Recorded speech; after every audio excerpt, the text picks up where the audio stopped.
Pembahasan di malam hari ini kita akan membahas tentang misteri kematian jin. Mungkinkah jin mati? Kalau memang mereka mati, bagaimana caranya? Kemudian berapa usia mereka? Dan apakah mereka sama dengan manusia dibebani syariat oleh Allah Subhanahu wa ta'ala? Inilah yang kita akan bahas beberapa menit ke depan. Ma'asyiral muslimin yang dimuliakan Allah Subhanahu wa ta'ala, dalam surah Az-Zariyat, surat yang sangat ma'ruf bagi kita, Allah Subhanahu wa ta'ala berfirman, "Wa ma khalaqtul jinna wal insa illa liya'budun." Tidaklah kami ciptakan jin dan manusia kecuali kedua makhluk ini diciptakan untuk beribadah kepada Allah Subhanahu wa ta'ala. Artinya bahwa jin dan manusia itu sama mukallaf, dibebani syariat, dan Allah Subhanahu wa ta'ala utus kepada mereka seorang nabi, yakni nabi kita yang mulia Muhammad sallallahu alaihi wasallam. Itulah perbedaannya nabi kita dengan Ibrahim alaihi salatu wasallam. Kalau Ibrahim diutus kepada seluruh manusia, tetapi Rasul kita bukan hanya seluruh manusia, tetapi juga seluruh bangsa jin. Ma'asyiral muslimin yang dimuliakan Allah Subhanahu wa ta'ala, di dalam Al-Qur'anul Karim Allah Subhanahu wa ta'ala berfirman, tepatnya dalam surah Ar-Rahman ayat 26 sampai 27, "Kullu man 'alaiha fan wa yabqa wajhu rabbika dzul jalali wal ikram." Semua makhluk Allah Subhanahu wa ta'ala pasti binasa, dan hanya wajah Rabbmu yang akan senantiasa kekal, pemilik keagungan dan kemuliaan. Dari ayat ini menunjukkan bahwa semua makhluk Allah Subhanahu wa ta'ala pasti Allah hancurkan, kecuali tentu makhluk yang Allah kecualikan. Dan dari sini juga kita mengetahui bahwa jin dan juga manusia, keduanya makhluk Allah Subhanahu wa ta'ala yang akan binasa.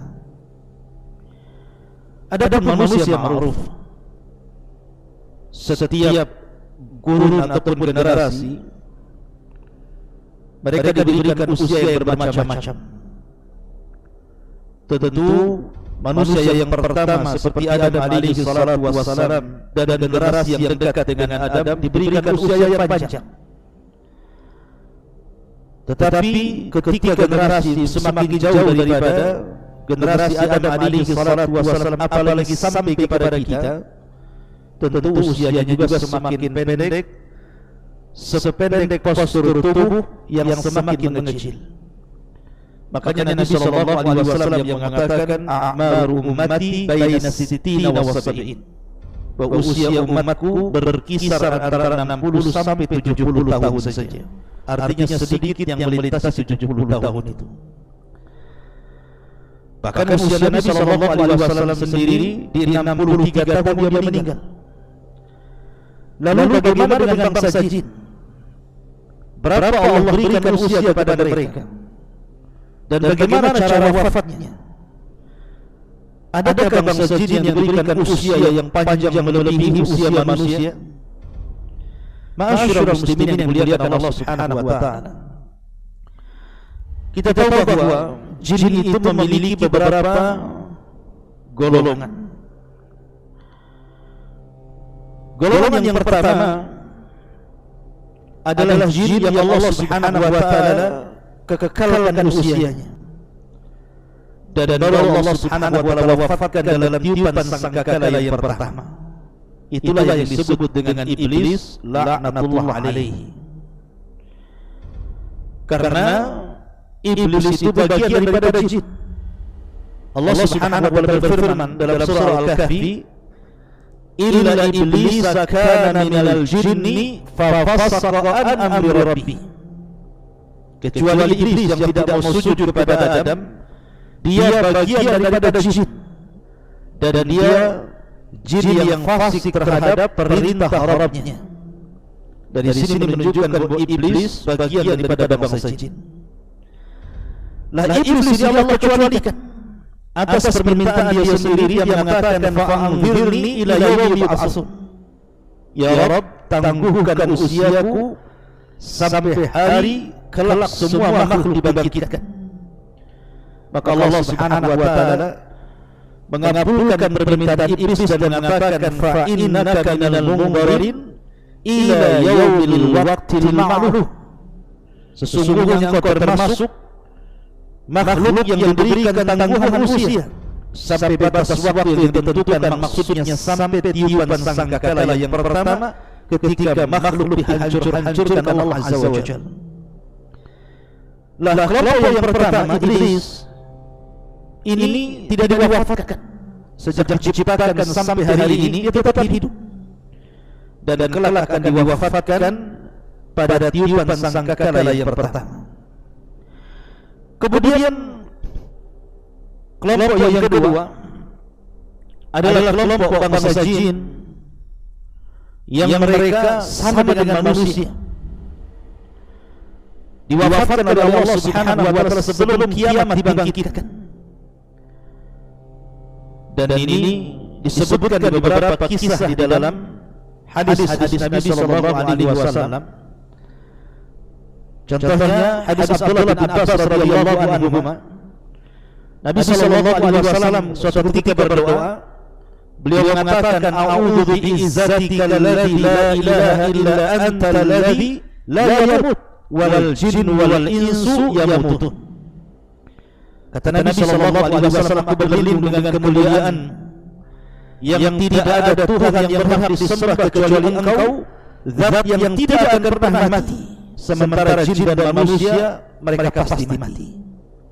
Artinya bahwa jin dan manusia mereka pasti mati sebelum kiamat dibangkitkan. Ma'asyiral muslimin yang dimuliakan Allah Subhanahu wa taala, adapun sebab kematian jin disebutkan para ulama, di antara mereka ada yang mati karena disambar oleh meteor-meteor gugusan bintang yang Allah Subhanahu wa taala lempar kepada mereka lewat para malaikatnya. Dan itu disebutkan dalam Al-Qur'anul Karim banyak sekali. Di antara fungsi bintang itu salah satunya adalah untuk melempar jin yang berusaha naik ke langit untuk mencuri dengar dari perkataan para malaikat yang diwahyukan Allah kepada mereka. Karena dahulu di zaman jahiliyah jin-jin ini biasa naik ke langit sebelum diutusnya Nabi sallallahu alaihi wasallam. Dan mereka memiliki pos-pos di langit itu untuk mencuri dengar apa yang difirmankan Allah kepada para malaikat. Apabila mereka mendengar satu kalimat, maka mereka akan menyampaikan satu kalimat kepada di bawahnya. Kemudian yang di bawahnya akan menyampaikan kalimat itu kepada di bawahnya lagi sampai kepada jin yang ada di bumi. Dan itu sudah dicampur adukan 99 kedustaan. Lah ketika Nabi sallallahu alaihi wasallam kemudian diutus, maka Allah Subhanahu wa taala jaga langit itu dengan para malaikat. Makanya satu jin pun sudah tidak sanggup lagi untuk mencuri dengar, karena setiap kali mereka naik ke langit, maka mereka akan ditembak oleh meteor-meteor, oleh gugusan-gugusan bintang untuk menjaga langit dan supaya wahyu Allah Subhanahu wa taala tidak tercampur aduk dengan ucapan para dukun. Mereka terkadang mati karena disambar meteor, ataupun jin itu mati karena sebab yang lainnya. Mungkin saling membunuh di antara mereka sama dengan manusia, atau mungkin manusia yang membunuh mereka, seperti orang yang meruqyah mamanya. Terkadang orang meruqyah dan orang itu kemasukan jin dan dibacakan Al-Quran sampai terbakar, bahkan ada di antara mereka yang sampai mati. Ataupun sebab yang lainnya seperti mereka sakit atau sudah tua Tapi yang jelas bahwa ada kemiripan antara jin dan juga manusia dalam kematian. Walaupun tentu jin akan berbeda dalam kekuatan dengan manusia, karena ada hal-hal yang manusia kalau melakukannya pasti mati, tapi jin tidak mati. Seperti banyak manusia yang menyelam ke dalam air tanpa alat satupun, tentu dia akan mati kehabisan oksigen. Tetapi ada jin-jin itu yang bisa masuk ke dalam air dan mereka tidak mati. Mereka bisa berhari-hari dalam air itu, atau mereka bisa terbang ke langit tanpa alat sampai kepada langit yang sudah tidak ada oksigen lagi. Mereka bisa, dan itu tidak bisa dilakukan manusia kecuali menggunakan alat ataupun kecuali dengan izin Allah Subhanahu wa taala, seperti Nabi sallallahu alaihi wasallam di Isra Mi'raj sampai ke Sidratul Muntaha. Tapi yang jelas bahwa jin-jin ini bisa mati. Termasuk juga jin yang tasyakkul, beralih rupa, seperti namanya dia beralih rupa kepada manusia. Apabila seandainya jin yang beralih rupa ini kepada manusia dibunuh, maka dia mati juga. Dan itu kejadian ketika Nabi sallallahu alaihi wasallam mengutus Khalid bin Walid radhiyallahu an untuk menghancurkan patung Uzza. Jadi ketika Fathu Mekah, Nabi sallallahu alaihi wasallam memerintahkan banyak para sahabat untuk menghancurkan patung-patung yang disembah orang-orang musyrik kala itu. Salah satunya Nabi sallallahu alaihi wasallam mengutus Khalid ibn Walid untuk menghancurkan patung Uzza. Setelah kemudian Khalid bin Walid menghancurkan patung Uzza, kemudian datang kepada Nabi sallallahu alaihi wasallam dan mengatakan, "Ya Rasulullah, aku sudah menghancurkan Uzza." Tiba-tiba Nabi sallallahu alaihi wasallam mengatakan, "Irji fa innaka lam tasna syai'an." Khalid, kembali ke tempat Uzza itu, karena engkau belum berbuat sesuatu kepada patung Uzza itu. Tentu Khalid bin Walid heran, dia sudah menghancurkan patung itu. Tapi Rasul mengatakan, "Irji fa innaka lam tasna syai'an." Baliklah ke tempat Uzza wahai Khalid, kau belum berbuat apa-apa. Maka Khalid pun kembali ke tempat patung Uzza yang sudah dihancurkan itu. Sementara manusia menangis karena berhalanya ditumbangkan Khalid. Tiba-tiba kemudian di tempat berhala itu ada seorang wanita yang telanjang, rambutnya terurai, di atas kepalanya banyak pasirnya, menakutkan. Maka Khalid pun kemudian langsung mengambil pedangnya, kemudian memenggal kepalanya. Kata Nabi sallallahu alaihi wasallam, "Tilkal Uzza." Itulah Uzza. Maksudnya syaitan jin yang menjelma sebagai nenek tua penjaga berhala Uzza itu. Dan dia mati ditusuk oleh Khalid ibn Walid radhiyallahu anhu. Masyaallah muslimin yang dimuliakan Allah azza wa jalla, ataupun kisah tentang seorang sahabat yang membunuh ular. Jadi diceritakan oleh Abu Sa'id yang pernah menjadi hamba sahaya Hisham bin Zahra. Dia pernah bercerita bahwa saya pernah menjumpai Abu Sa'id Al-Khudri radhiyallahu anhu, sementara ketika itu Abu Sa'id Al-Khudri berada di rumahnya dan dia sedang salat. Tiba-tiba kemudian di rumah sebelahnya, di rumah Abu Sa'id Al-Khudri, terdengar ada suara. Rupanya dilihatnya ada seekor ular yang sangat besar. Maka tiba-tiba kemudian Abu Sa'id ini langsung bangkit dan hendak membunuhnya. Maka Abu Sa'id Al-Khudri radhiyallahu anhu mengisyaratkan agar jangan dibunuhnya. Maka aku pun duduk, kata Abu Sa'id, dan membiarkan ular itu. Setelah itu kemudian berangkatlah Abu Sa'id Al-Khudri radhiyallahu anhu dan yang lainnya dalam perang Khandaq. Ketika itu Nabi sallallahu alaihi wasallam sedang menggali parit. Salah seorang sahabat Nabi sallallahu alaihi wasallam dilaporkan bahwa ada sesuatu terjadi di rumahnya. Maka dia pun bergegas pulang ke rumahnya. Kemudian Nabi sallallahu alaihi wasallam menyuruh untuk membawa senjata. Maka kemudian laki-laki ini pun membawa senjata, kemudian pulang ke rumahnya. Kagetnya ketika tiba-tiba istrinya lari dalam rumah, dan di zaman itu tidak ada wanita yang keluar rumah. Maka dia cemburu dan mengatakan, hampir aku tebas leher istriku karena saking cemburunya. Karena dikhawatirkan mungkin ada laki-laki atau dia bermain di belakang suaminya. Tapi istrinya menenangkan dan mengatakan, jangan keluar dan cemburu dulu, tapi kau lihat ke dalam rumah itu. Akhirnya kemudian anak muda ini masuk ke dalam rumah, dilihatnya ada ular besar yang sedang berdiri. Akhirnya kemudian diserangnya oleh tombak, dan ular itu juga menyerang, tiba-tiba saling menyerang. Tombak mengenai ular dan gigitan ular pun mengenai sahabat ini.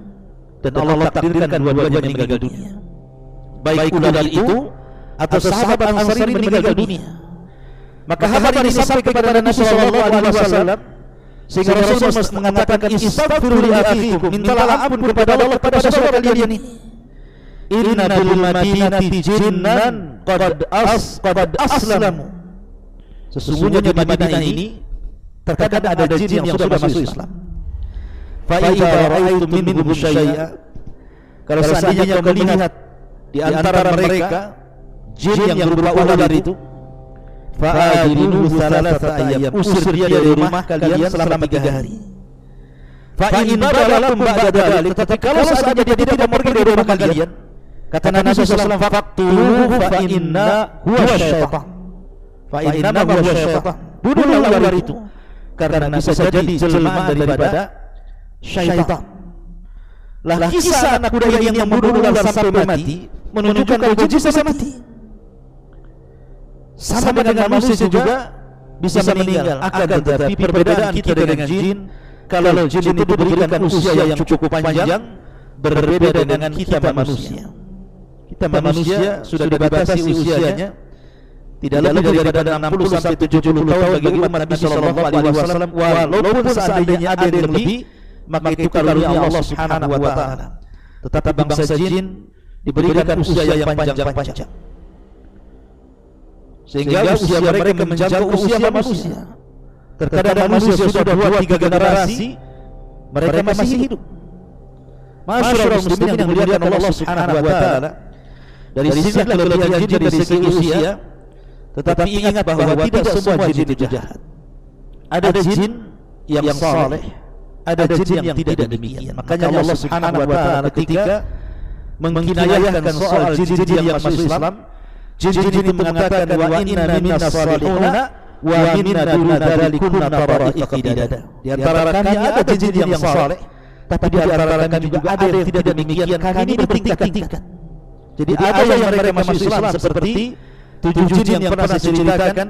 Mereka mendengar Rasulullah sallallahu alaihi wasallam membaca ayat Al-Qur'an, kemudian mereka beriman dan menjadi para duat bagi bangsa jin. Tapi di antara mereka ada yang jadi pengikut iblis dan terus memusuhi Bani Adam, menyakiti Bani Adam, menyesatkan Bani Adam, sampai kemudian mereka puas dengan Bani Adam mengikuti mereka. Ini di antara sekilas tentang apakah jin mati dan bagaimana usianya. Semoga ini menjadi pengetahuan bagi kita. Subhanallah wa bihamdika, asyhadu an la ilaha illa anta, astaghfiruka wa atubu ilaik. Allahu ta'ala alam. Assalamualaikum warahmatullahi wabarakatuh.